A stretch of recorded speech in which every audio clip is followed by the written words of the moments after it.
Astronomers in 1996 attempted to do something extraordinary. They pointed the Hubble Space Telescope into a part of the sky that seemed utterly empty, a patch devoid of any planets, stars, and galaxies. This area was close to the Big Dipper, a very familiar constellation, and the patch of sky was no bigger than a grain of sand held out at arm's length. This was a somewhat risky move by the scientists. After all, observing time on this telescope is in very high demand, and some questioned whether it would be wasted trying to look at nothing. There was a real risk that the images returned would be as black as the space at which it was being pointed. Nevertheless, they opened the telescope and slowly, over the course of 10 full days, photons that had been traveling for over 13 billion years finally ended their journey on the detector of humanity's most powerful telescope. Their feeble signals collected almost one by one.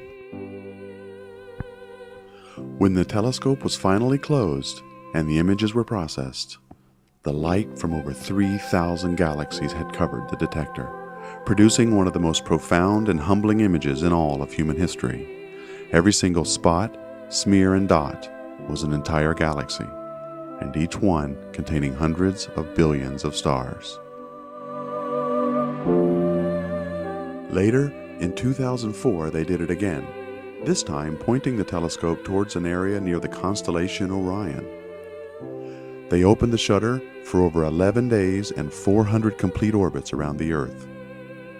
Using detectors with increased sensitivity and filters that allowed more light through than ever before, over 10,000 galaxies appeared in what became known as the ultra-deep field, an image that represented the farthest we've ever seen into the universe.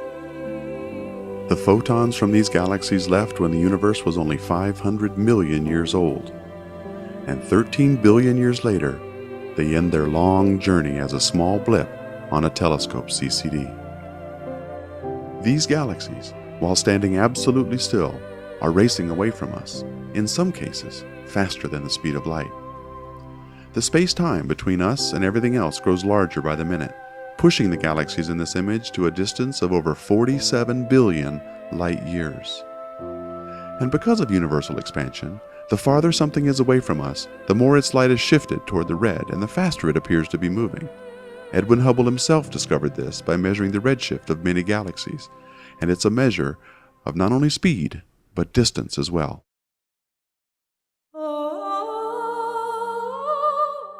Recently, Hubble scientists put the icing on the cake. Using the measured redshifts of all the galaxies inside the image, they made a 3D model of the ultra-deep field. This is how it looks when we apply the distances of the galaxies in the most important image ever taken. There are over 100 billion galaxies in the universe. Simply saying that number doesn't really mean much to us because it doesn't provide any context. Our brains have no way to accurately put that in any meaningful perspective.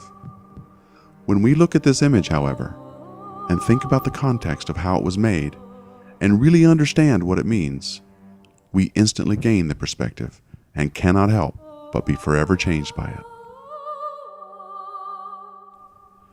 We pointed the most powerful telescope ever built by human beings at absolutely nothing, for no other reason than because we were curious, and discovered that we occupy a very tiny place in the heavens.